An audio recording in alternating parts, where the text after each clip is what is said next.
الحمد للہ رب العالمین الصلاة والسلام علی سید المرسلین اما بعد فاعوذ باللہ من الشیطان الرجیم بسم اللہ الرحمن الرحیم السلام علیکم ورحمۃ اللہ وبرکاتہ۔ امید کرتا ہوں کہ تمام ویورز خیر و عافیت سے ہوں گے۔ دعا کرتا ہوں کہ رب تعالی ہم سب پر اپنا خصوصی کرم فرمائے۔ دعا ہے کہ رب تعالیٰ جہاں کئی مسلمان ظلم کا غلامی کا شکار ہیں، اللہ تبارک و تعالیٰ ان کو آزادی اور نجات عطا فرمائے اور قبلہ اول کی حفاظت فرمائے، اسرائیل اور اس کے حامیوں کو نیست و نابود فرمائے، اسلام کا بول بالا فرما کے دشمنان اسلام کا منہ کالا فرمائے۔ اور یہ دعا ہے خاص طور پہ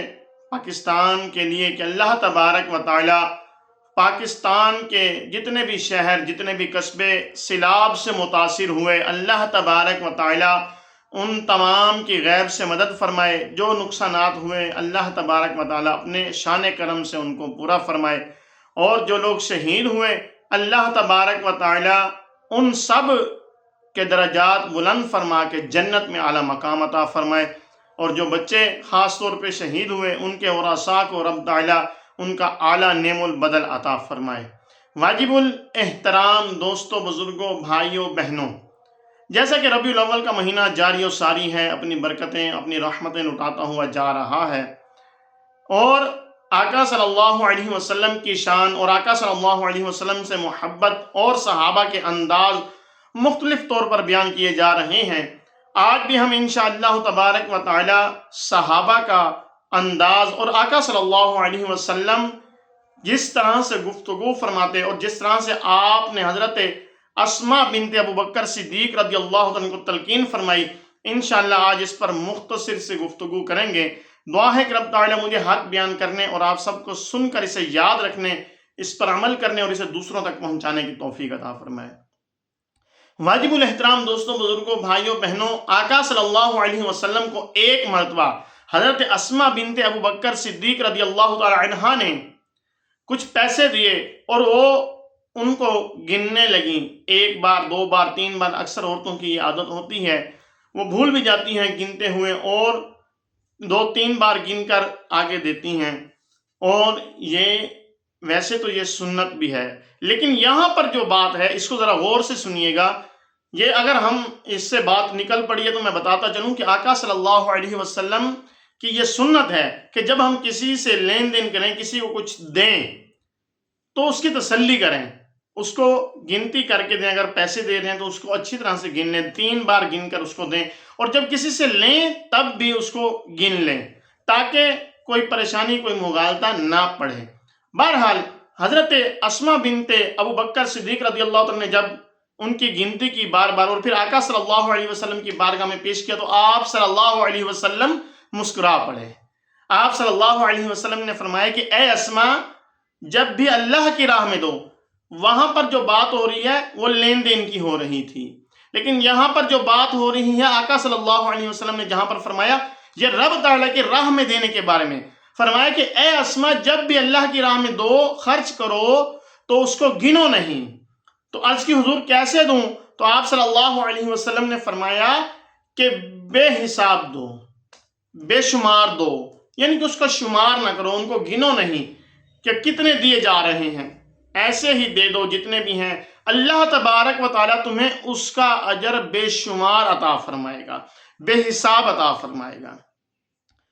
تو یہ آقا صلی اللہ علیہ وسلم نے تلقین فرمائی۔ ہمیں بھی چاہیے کہ جب بھی اللہ کی راہ میں خرچ کریں، یہ نہیں کہ اللہ تبارک و تعالیٰ کی طرف ہم نظر کبھی نہیں دوڑاتے کہ وہ ہمیں کتنا دے رہا ہے، وہ ہمیں لاکھوں کے حساب سے ماہانہ دے رہا ہے، ہزاروں کے حساب سے دے رہا ہے۔ تو جب ہم اللہ کی راہ میں دینے کے لیے جاتے ہیں تو کبھی 10 روپے دے رہے ہیں، تو کبھی 20 روپے دے رہے ہیں، تو کبھی 50 روپے دے رہے ہیں، یا پھر وہ نوٹ دے رہے ہیں جو کسی دکان پر کہیں پر بھی نہیں چل رہا ہوتا، وہ جا کر اللہ کی راہ میں دے دیتے ہیں کہ چلو جی یہاں پر چل جائے گا۔ تو رب تعالیٰ کے ہاں ہمارے پیسے کی کوئی ویلیو نہیں، اللہ تبارک و تعالیٰ کے ہاں ہماری نیت کو دیکھا جاتا ہے۔ بہرحال تو جب بھی اللہ کی راہ میں دیں تو اس طرح سے دیں کہ نہ ان کو شمار کیا جائے، نہ ان کا حساب کیا جائے۔ اب ایک مرتبہ ایک صحابی رسول حضرت آقا صلی اللہ علیہ وسلم کے بہت پیارے صحابی حضرت حارث بن نعمان، آپ رضی اللہ تعالیٰ عنہ ایک گھوڑی لے کر آتے ہیں اور آقا صلی اللہ علیہ وسلم کی بارگاہ میں تحفہ پیش کرتے ہیں، حضور قبول فرما لیں۔ آقا صلی اللہ علیہ وسلم نے فرمایا کہ قبول کیا۔ اب آقا صلی اللہ علیہ وسلم جانتے بھی تھے کہ یہ حضرت حارث رضی اللہ عنہ نے اس کو بہت پیار سے پالا ہے، حارث بن نعمان رضی اللہ عنہ نے اس کو بچپن سے پالا اور بہت پیار سے پالا ہے۔ اب دیکھیں کہ آقا صلی اللہ علیہ وسلم کی بارگاہ میں جو تحفہ پیش کیا جا رہا ہے وہ تحفہ پیش کیا جا رہا ہے جس کو بچپن سے پالا ہے اور بہت پیار سے ناز و نین سے پالا ہے۔ اب وہاں سے یہاں سے معلوم ہوا کہ صحابہ کرام جب بھی آقا صلی اللہ علیہ وسلم کی بارگاہ میں کوئی چیز پیش کرتے تو اپنی سب سے پیاری چیز پیش کرتے ہیں۔ تو آقا صلی اللہ علیہ وسلم نے فرمایا کہ ٹھیک ہے، حارث بن نعمان رضی اللہ عنہ سے عرض کی، آپ صلی اللہ علیہ وسلم نے فرمایا کہ ٹھیک ہے، قبول ہے۔ اب حضرت حارث بن نعمان رضی اللہ عنہ خوشی خوشی گھر چلے گئے، بہت خوش تھے کہ آقا صلی اللہ علیہ وسلم نے میرا تحفہ قبول فرما لیا۔ اب پھر کچھ ٹائم گزرا، حضرت زاہد بن حارث، حضرت حارث بن نعمان رضی اللہ عنہ کے بیٹے حضرت زاہد بن حارثہ، حضرت حارثہ بن نعمان کے بیٹے حضرت زاہد بن حارثہ رضی اللہ عنہ تشریف لائے، آ کر آقا صلی اللہ علیہ وسلم کی بارگاہ میں بیٹھے، تشریف لائے بیٹھے تو آقا صلی اللہ علیہ وسلم نے وہی گھوڑی جو حضرت حارثہ بن نعمان نے آقا صلی اللہ علیہ وسلم کو پیش کی تحفے کے طور پر، آقا صلی اللہ علیہ وسلم نے وہی گھوڑی حضرت زاہد بن حارثہ کو، یعنی کہ حارثہ بن نعمان کے بیٹے کو پیش کر دی، تحفہ پیش کر دیا۔ اب حارثہ